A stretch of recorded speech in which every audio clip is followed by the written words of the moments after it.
Sir ఈ హైకోర్టులో petition దాఖలు చేశారు సాయికృష్ణ తల్లి విజయలక్ష్మి సిబిఐ దర్యాప్తు కోరుతూ. సార్ ఎందుకంటే గతంలో చంద్రబాబు నాయుడు ఆ కుటుంబాన్ని పిలిపించి మాట్లాడిన తర్వాత న్యాయం జరిగింది మాకు అన్నారు వాళ్ళు. న్యాయం జరుగుతుంది అనే కన్నా న్యాయం జరిగింది అని చెప్పి విశ్వాసం వ్యక్తం పరిచినట్టు పరిస్థితి. మరి ఇప్పుడు విచారణ పోలీసుల విచారణపై నమ్మకం లేదు, సిబిఐ విచారణ జరిపించాల్సిందే అని చెబుతూనే కమిషనర్ ఆఫ్ పోలీస్ పాత్రపై కూడా పెద్ద ఎత్తున వ్యాఖ్యలు చేసినటువంటి పరిస్థితి అదే పిల్లో. ఎలా చూడాలి ఈ అంశాన్ని? సామాన్యులు ఎప్పుడు కూడా ఒక ఉన్నత స్థాయి రాజ్యాంగ పదవుల్లో ఉన్నటువంటి ముఖ్యమంత్రి, ఉప ముఖ్యమంత్రి, హోంమంత్రి ఇలాంటి వ్యవస్థలు పిలిచి మాట్లాడినప్పుడు ఖచ్చితంగా న్యాయం జరుగుతుంది అనేటువంటి ఒక భ్రమలో ఉంటారు. యా. సో మాకు న్యాయం జరిగింది అని చెప్పి ఆ తల్లి చెప్పడానికి గల కారణం ఏంటంటే, సాక్షాత్తు ప్రతిపక్ష నాయకుడు జగన్మోహన్ రెడ్డి గారు వచ్చి ఈ ప్రభుత్వం చేయకపోతే న్యాయం నేను చేస్తాను అని చెప్పేసి ఒక హామీ ఇవ్వటం, అవును. తర్వాత చంద్రబాబు నాయుడు గారు ఆవిడని పిలిపించుకుని ఖచ్చితంగా నేను ఈ ప్రభుత్వం మీ వైపు ఉంటుంది, ఖచ్చితంగా న్యాయం చేస్తాము అని చెప్పేసి హామీ ఇచ్చారు. దాని ప్రకారం ఎఫ్ఐఆర్ కూడా కట్టారు.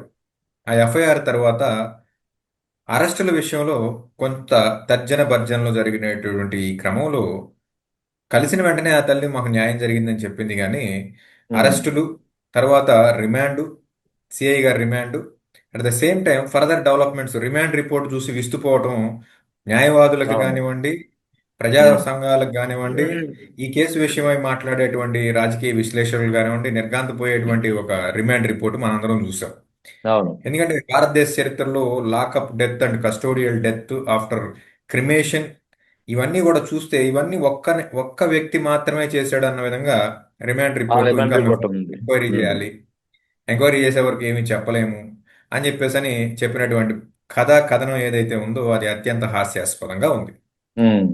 పోలీసు వ్యవస్థకి తెలియకుండా లాకప్ డెత్ జరిగేటువంటి పరిస్థితి కాదు. హైరార్కీలో ఉన్నటువంటి హైయర్ అఫీషియల్స్ ని ఆ రిమాండ్ రిపోర్ట్ లో ఒక్కళ్ళ పేరు కూడా ప్రస్తావించలేదు. Yeah. At the same time నిందితుడు ఎప్పుడు చనిపోయాడు, ఎక్కడ క్రిమేషన్ చేశారు, తదనంతరం ఆ అస్థికలను ఏం చేశారు అనేటువంటి వ్యవహారం కూడా ఏది బయటికి రాలేదు. అవును. యాజ్ పర్ పోలీస్ డైరెక్షన్స్ ప్రకారం లాకప్ డెత్ జరిగినప్పుడు ఖచ్చితంగా ఆ డేట్ అనేది మెన్షన్ చేయాలి. ఆ డేట్ లో ఉన్నటువంటి ఆఫీసర్స్ ని అందరినీ కూడా సస్పెండ్ చేయాల్సినటువంటి పరిస్థితి ఉంటుంది. పోలీస్ మాన్యువల్ ప్రకారం ఏం చెప్తారంటే ప్రతి లాకప్ కి కూడా ఇన్ఛార్జ్ ఏసీపీగా ఉంటారు. అంటే సిఐని దాటి జ్యూరిస్డిక్షన్ ఆయనకి ఎక్కువ ఉంటుంది కాబట్టి విజయవాడ పరిధిలో ఉన్నటువంటి అన్ని పోలీస్ స్టేషన్లకి ఇన్ఛార్జిగా ఏసీపీ గారు ఉంటారు. ఆయన సిపి గారికి ఎప్పటికప్పుడు రిపోర్ట్ చేస్తూ ఈ లాకప్ సంబంధించిన ఈ పలానా లాకప్ లో పలానా వాళ్ళు ఉన్నారు, వాళ్ళకి సంబంధించిన అవుట్పుట్ ఇది, అవుట్కమ్ ఇది, at the same time video footages monitoring ఉంటుంది సిపి కమిషనర్ ఆఫీస్ లో. ఇవన్నీ కూడా మానిటర్ చేయాల్సినటువంటి ఉన్నత స్థాయి వ్యక్తులందరూ కూడా ఈరోజు ఏమీ లేవు, మేము చేయలేదు అనేటువంటి చేతులు దులుపుకునేటువంటి పరిస్థితి ఉందా? ఒకవేళ చేస్తున్నట్లయితే వాళ్ళ యొక్క రెస్పాన్సిబిలిటీ ప్రకారం వాళ్ళు చేశారా? చేసినప్పటికీ కూడా కమిషనర్ ఆఫ్ పోలీస్ కి తెలియకుండా లాకప్ డెత్ చేసేటువంటి ధైర్యం ఒక స్టేషన్ హౌస్ ఆఫీసర్ కు ఉంటుందా అనేటువంటి క్వశ్చన్ మేము మొదటి నుంచి అడుగుతున్నాం. ఆ తల్లి యా. ఇప్పుడు కొత్తగా రీసెంట్ గా బయటకు వచ్చి మేము మేము ఎవరైతే న్యాయవాదులను అడుగుతున్న క్వశ్చన్స్ ఆవిడ కూడా రిపీట్ చేయడం జరిగింది. అవును. సో పోలీస్ ఏం చెప్తుందంటే, పోలీస్ కానివ్వండి, అధికార పక్షంలో ఉన్నటువంటి కూటమి అధికార ప్రతినిధులు కానివ్వండి, మొన్నటి వరకు అంటే రిమాండ్ రిపోర్ట్ సబ్మిట్ చేసే వరకు కూడా ఈ హత్యని ధృవీకరించలేదు. ప్రతి ఒక్కళ్ళు మమ్మల్ని లైవ్ డిబేట్స్ లో ఏం అడిగేవారంటే, అసలు మీకు ఎవరు చెప్పారు చనిపోయారని, మీరు ఎందుకు అనుకుంటున్నారు, ప్రభుత్వం మీద మీరు ఎందుకు ఇలా విషం చిమ్ముతున్నారు అని చెప్పేసి వాళ్ళు మమ్మల్ని అందరినీ కూడా గేలి చేసేటువంటి అవకాశాన్ని యా. సద్వినియోగపరుచుకున్నారు. కానీ ప్రజలకి తెలుసు వాస్తవం ఏంటో. ప్రభుత్వానికి తెలిసి దాచినప్పటికి కూడా ప్రజాగళంగా మేము అందరం కూడా లాకప్ డెత్ జరిగిందని చెప్పడం మా బాధ్యత కాబట్టి మేము చెప్పాం. At the same time police action ఏ విధంగా ఉండాలనేది కూడా గైడ్ చేసాం. కానీ ప్రభుత్వం వీటన్నిటిని తొంగలో దొక్కేసి వాళ్ళు వాళ్ళు ఏం చేయాలనుకుంటున్నారు అది చేశారు. కాబట్టి ఈ రోజు ఈ పోలీస్ వ్యవస్థ మీద నాకు నమ్మకం లేదు, ఖచ్చితంగా సిబిఐ ఎంక్వైరీ కావాలి అని చెప్పేసి ఆ తల్లి రేపు 29వ తారీఖున హైకోర్టుని ఆశ్రయించేటువంటి ఆ, అవకాశాన్ని వినియోగించుకుంటాను అని చెప్పేసి బాహాటంగా మీడియాలో చెప్పినటువంటి వార్త మనందరం చూస్తున్నాం. ఎప్పుడైతే రిమాండ్ రిపోర్ట్లో అతని హత్యని ధృవీకరించారు కాబట్టి ఖచ్చితంగా ఇక హెబియాస్ కార్పస్ పిటిషన్ యొక్క వ్యాలిడిటీ అనేది ఏముండదు, దాన్ని వెనక్కి తీసుకోవడం జరుగుతుంది. వెనక్కి తీసుకుని ఈ సిబిఐ ఎంక్వైరీ కావాలి లేదా ఒక జ్యుడిషియల్ ఎంక్వైరీ కావాలి అని చెప్పేసి అని అడిగేటువంటి ఒక అవకాశం అయితే ఖచ్చితంగా ఉంది. దీని ఉమ్, నిమిత్తం విజయవాడ బార్ అసోసియేషన్ కూడా చాలా లోతుగా దీన్ని పరిగణనలోకి తీసుకుని వాళ్ళు కూడా ఎంక్వైరీ చేస్తున్నారు. కోర్టులో డిఫరెంట్ డిఫరెంట్ కోర్ట్స్లో వాళ్ళు కూడా పిటిషన్స్ వేశారు. ఆల్రెడీ కోర్టు నుంచి డైరెక్షన్ తీసుకున్నారు. ఉమ్, ఏదైతే వీడియో ఫుటేజ్ ఉందో ఈ ఖచ్చితంగా ఈ video footage either police station నుంచి కానీ ఆర్ కమిషనరేట్ నుంచి కానీ ఖచ్చితంగా కోర్టులో సబ్మిట్ చేయాల్సిందే అని చెప్పేసి అని కోర్టు ఉమ్, Vijayawada city civil courts already direction ఇచ్చినటువంటి ఒక పరిస్థితి ఉంది. సో అన్ని ఉమ్, వైపుల నుంచి ప్రభుత్వం వైపున అన్ని వేళ్లు కూడా అటు న్యాయ వ్యవస్థ నుంచి కానివ్వండి, లేదంటే ప్రజా సంఘాల నుంచి కానివ్వండి, కుటుంబ సభ్యుల నుంచి కానివ్వండి, అన్ని వేళ్ళకి ప్రభుత్వం వైపు చూపిస్తున్నటువంటి ఈ సమయంలో ఖచ్చితంగా దీనికి సమాధానం చెప్పాల్సినటువంటి బాధ్యత ప్రభుత్వం మీద ఉంది. బెటర్ ప్రభుత్వానికి మా సలహా ఏంటంటే ఈ కేసులో నిజంగా మీరు పారదర్శకంగా వ్యవహరించాలి అని అంటే ఉమ్. కేసుని సిబిఐకి అప్పచెప్పాల్సిన బాధ్యత ఖచ్చితంగా ప్రభుత్వం యొక్క భుజస్కంధాల మీద ఉంది. అయితే ఇక్కడ ప్రధానంగా రిమాండ్ రిపోర్ట్లో ప్రస్తావించినటువంటి అంశాలు రాజశేఖర్ బాబు పాత్రను పక్కన పెడుతూ రిమాండ్ రిపోర్ట్ ఉందనేది అందరూ చెప్తున్నటువంటి మాట. ఇక తల్లి విజయలక్ష్మి కూడా హైకోర్టులో దాఖలు చేసిన పిటిషన్లో ఇదే అంశాలు పేర్కొన్నారు. ఎందుకంటే కమిషనర్ ఆఫ్ పోలీస్కి 40 రోజుల పాటు ఆయన ఎందుకు మౌనంగా ఉన్నారు, ఒక క్వశ్చన్. రెండవది 6, 7, 8 తేదీల్లో ఒక ఎస్ఐ సాయికృష్ణను కృష్ణలంక పోలీస్ స్టేషన్లో చూసినట్టుగా ఎస్ఐ వాంగ్మూలాన్ని ఇదే రిమాండ్ రిపోర్ట్లో పెట్టారు. కానీ అది తర్వాత జూన్ 2వ తేదీ తర్వాత హెబియస్ కార్పస్ పిటిషన్ అనేది విచారణకు వచ్చింది.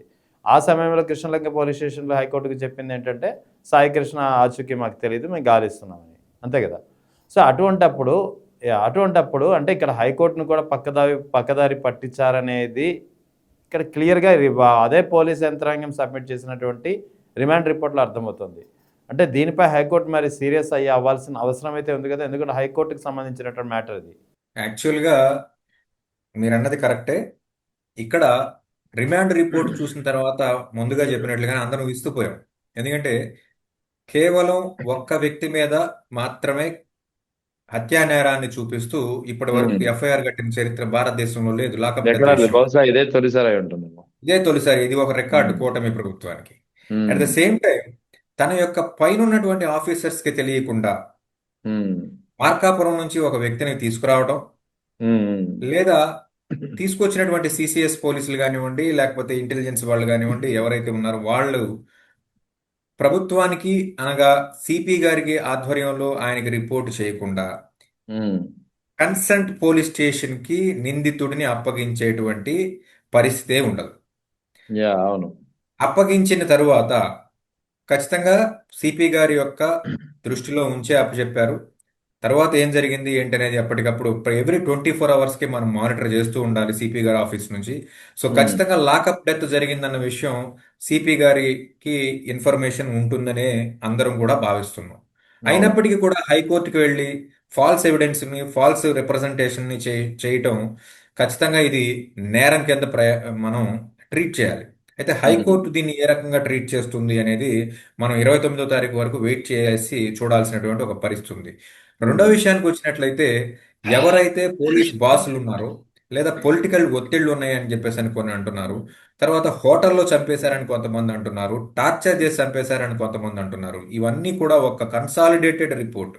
ఇప్పుడు కొత్తగా వస్తున్నటువంటి కథనం ఏంటంటే సిఐ నాగరాజ్ గారితో పాటు ఒక హెడ్ కానిస్టేబుల్, రెండోది ఇంకొక కానిస్టేబుల్, అతని యొక్క ఫ్రెండ్ అయినటువంటి సురేష్ అనేటువంటి ఒక వ్యక్తిని కూడా ఇందులో ముద్దాయిలుగా చేర్చుతున్నారు.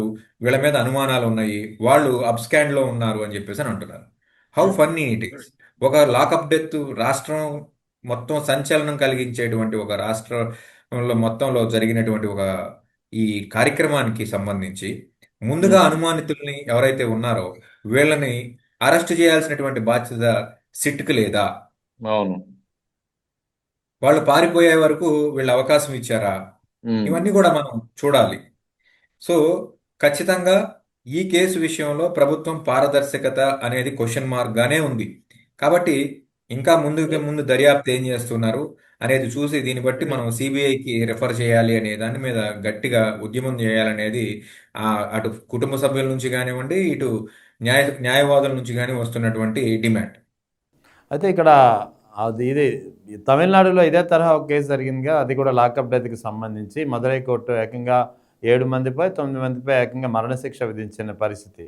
సో ఇక్కడ 9 మందిపై, ఇక్కడ లాకప్ డెత్తో పాటు బాడీ కూడా మాయమైపోయింది. ఇక్కడ దానికన్నా కొంచెం గ్రావిటీ ఆఫ్ క్రైమ్ అనేది ఇంకొంచెం ఎక్కువగా ఉంది. అది కూడా హైకోర్టుని సైతం పక్కదారి పట్టించే విధంగా ఫాల్స్ రిప్రజెంటేషన్ ఇచ్చినటువంటి పరిస్థితి. సో ఈ నేపథ్యంలో మదురై తరహా తీర్పుని ఎక్స్పెక్ట్ చేయొచ్చు అంటారా? ఆ తరహాలో హైకోర్టు రియాక్ట్ అయ్యే అవకాశాలు ఉన్నాయంటారా ఈ కేసులో, లేదా? యాక్చువల్గా లాకప్ డెత్ కేసుల్లో మినిమం గ్రావిటీ 7 ఇయర్స్ నుంచి పనిష్మెంట్ యా ని ఎక్స్పెక్ట్ చేస్తాం. మినిమం ఎస్ 7 ఇయర్స్ అయితే కన్ఫర్మ్ గా పడుతుంది. అది ఎప్పుడు పడుతుంది అని అంటే ఏదన్నా ప్రమాదవశాత్తు, ఏదైనా రాంగ్ ట్రీట్మెంట్, ఏదైనా ఒక దెబ్బ కొడితే చనిపోయినటువంటి అదే సందర్భాల్లో, అనుకోకుండా పొరపాటున జరిగినప్పుడు. జరిగినటువంటి యా సందర్భాలు అని చెప్పేసి అని ఆ లాకప్ డెత్ కు సంబంధించినటువంటి ఆ చుట్టుపక్కల ఉన్నటువంటి వాతావరణాన్ని కానివ్వండి, మరొక దాన్ని కానివ్వండి, పరిశీలించి ఆ తర్వాత తీసుకునేటువంటి డెసిషన్ అన్నమాట. దానికి ఒక కమిటీ వస్తుంది. వాళ్ళు ఖచ్చితంగా ఎంక్వైరీ చేస్తారు. ఆ ఎంక్వైరీ రిపోర్ట్ ఇస్తారు. అయితే మదురై కోర్టు తరహాలో ఈ కేసు మనం చూడాలి అని అంటే కాదండి, దానికన్నా ఇంకా దారుణమైన కేసు ఇది. అదే అదే చాలా సివియారిటీ గ్రావిటీ ఎక్కువ ఉంది అక్కడ అంటున్నారు డబుల్ కదా. మర్డర్ జరిగింది. యాక్చువల్ మదురై అవును కోర్టులో మదురైలో జరిగినటువంటి కేసు విషయంలో సుమారుగా 9 మంది పైన అవును పోలీసుల్లో ఒకళ్ళైనటువంటి నిందితుల్లో ఒకళ్ళైనటువంటి ఒక కానిస్టేబుల్ ఇచ్చినటువంటి సమాచారం మేరకు ఎంటైర్ సీన్ మొత్తం రీక్రియేట్ చేసి ఎవిడెన్స్ గా చేశారు. యా అలా చేసినటువంటి క్రమంలో ఇద్దరు వ్యక్తులు లాకప్ డెత్ కారణమైనటువంటి 9 మంది పోలీసులకి మరణశిక్ష విధిస్తూ అవును దాంతో పాటుగా 1,40,00,000 నష్టపరిహారం కూడా ఇచ్చింది. నష్టపరిహారం అవును ఈ కేసులో ప్రభుత్వం ముఖ్యమంత్రి పిలిపించుకున్నాడు, న్యాయం చేస్తా అన్నాడు. కోర్టులు చెప్తే గాని పరిహారం ఎవరా?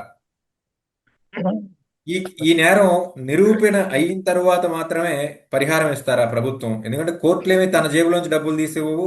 అట్ ద సేమ్ టైం అంతే కదా. ఆఫీసర్స్ జేబులోంచి ఏమైనా డబ్బులు, నిందితుల దగ్గర నుంచి డబ్బులు వసూలు చేసి కోర్టులేమి ఇవ్వవు. ఖచ్చితంగా ప్రభుత్వం అవును ఇవ్వాలి.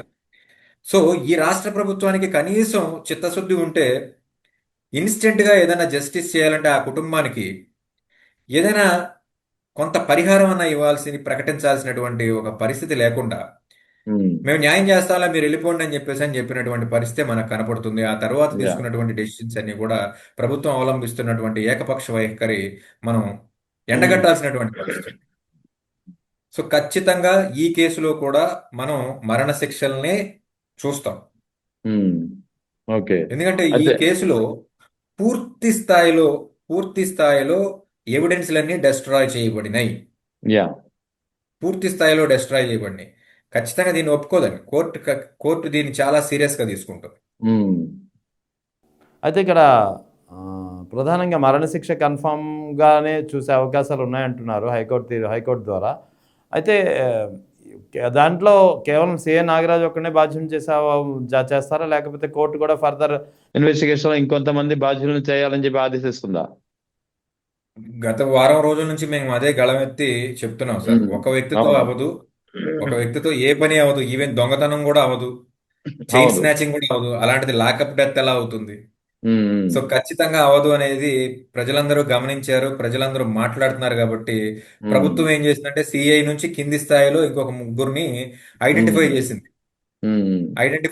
ఇంకా నాకు తెలిసి కొంతమంది రాజకీయ ప్రముఖులకు కూడా నోటీసులు ఇచ్చి ఎంక్వైరీకి రమ్మని చెప్పేసి చెప్పినటువంటి పరిస్థితి మనం వింటున్నాం నగరంలో. యా అయితే యా అయితే యా ఇప్పుడు మేము అడిగేది ఏంటంటే విఘ్నత కలిగినటువంటి ఈ రాష్ట్ర హోంమంత్రి గారికి కానివ్వండి, డిప్యూటీ ముఖ్యమంత్రి కానివ్వండి, లేకపోతే ముఖ్యమంత్రి గారికి కానివ్వండి, సిఐ కన్నా పైన ఉన్నటువంటి వ్యక్తుల యొక్క ఇన్వాల్వ్మెంట్ ఏంటి అనేది కూడా ఖచ్చితంగా ఈ రాష్ట్ర ప్రభుత్వమే వెలికి తీస్తే అందరం కూడా అప్రిషియేట్ చేస్తాం.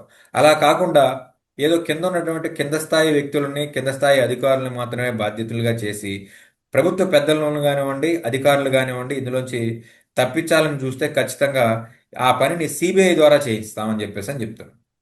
అయితే ఇక్కడ హైకోర్టు తీర్పు రేపు సోమవారం నాడు 29వ తేదీన 2 కీలకమైనటువంటి పిటిషన్లు ఉన్నాయి. ఒకటి హెబియస్ కార్పస్ పిటిషన్ విచారణకు వస్తుంది, ఫర్దర్ డ్యూ డేట్ ఏదైతే ఉందో అదే రోజున ఈ సిబిఐ దర్యాప్తు కోరుతూ ఆమె దాఖలు చేసిన పిటిషన్ కూడా 2 కీలకమైనటువంటి పిటిషన్లు.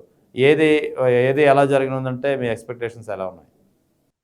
హెబియస్ కార్పస్ పిటిషన్ బ్యాక్ తీసుకుంటారు, ఎందుకంటే డెత్ కన్ఫర్మ్ చేశారు, డెత్ ప్రభుత్వం డెత్ కన్ఫర్మ్ చేశారు కన్ఫర్మ్ కాబట్టి ఎగ్జాక్ట్లీ ఎస్. కన్ఫర్మ్ చేశారు కాబట్టి హెబియస్ కార్పస్ యొక్క నైజం ఏంటంటే, మన వ్యక్తి యొక్క ఆచూకీ తెలియనప్పుడు ప్రభుత్వాన్ని కోర్టు ఆదేశించి 24 గంటల్లో మా దగ్గరికి ఆ తీసుకురావాలి అని వ్యక్తిని చెప్పేసి ఆర్డర్ హాజరుపరచాలి. ఇవ్వడానికి అవును. మాత్రమే పనిచేస్తుంది. సో డెత్ కన్ఫర్మ్ చేశారు కాబట్టి హెబియాస్ కార్పస్ పిటిషన్ వల్ల ఉపయోగం లేదు. ఉమ్, సో ఫర్దర్ గా దానికి అనుబంధంగా ఇంకొక పిటిషన్ ఫైల్ చేస్తున్నారు.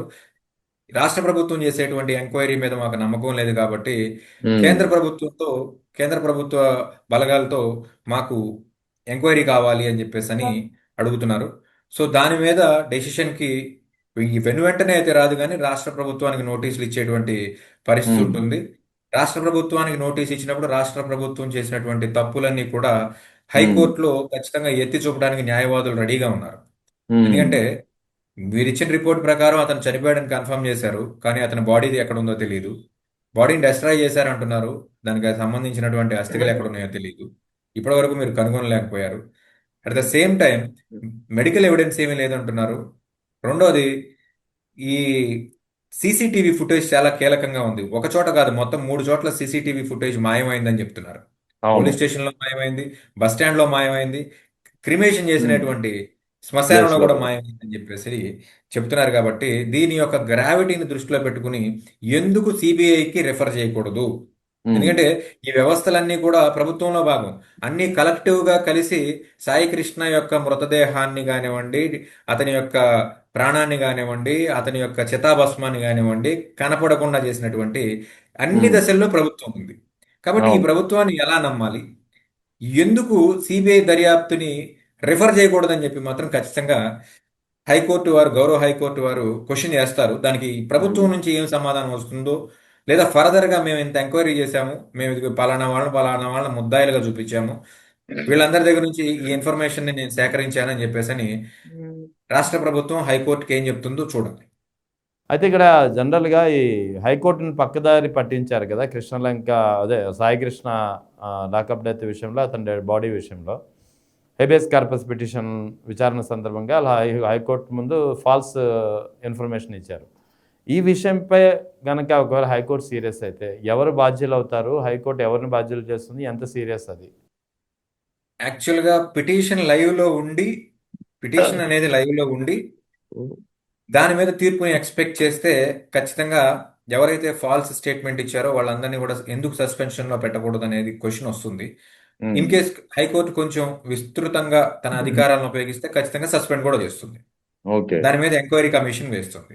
At the um, same time petition withdraw చేసుకుని సిబిఐకి రెఫర్ చేయమన్నటువంటి పిటిషన్ రెండు క్లబ్ అయి వస్తే అప్పుడేం జరుగుతుందంటే ఉమ్, ఏకపక్షంగా ప్రభుత్వ వాదనని కొట్టిపారేస్తూ సిబిఐకి ఇచ్చేటువంటి ఒక ఫ్రీడమ్ ని హైకోర్టు తీసుకుంటాం. అంటే ఇక్కడ సిబిఐ, హైకోర్టు ఆ ఫ్రీడమ్ తీసుకుని ఒకవేళ విత్డ్రా చేసుకుంటే ఆ ఫ్రీడమ్ తీసుకుని మీరు చెప్పినట్టు సిబిఐకి ఆదేశించవచ్చు. కానీ ఇక్కడ హైకోర్టుని పక్కదారి పట్టించిన ఫాల్స్ ఇన్ఫర్మేషన్ అయితే పక్కకు పోదు కదా, అదైతే క్లియర్గా ఎవిడెంట్గా కనిపిస్తుంది కదా. అదేనండి, దానికి సమాధానం ఏంటంటే పిటిషనే లైవ్ లో లేనప్పుడు దాని ఉమ్, దాని మీద మనం క్వశ్చన్ చేయలేని పరిస్థితి ఉంటుంది. ఓకే. ఓకే.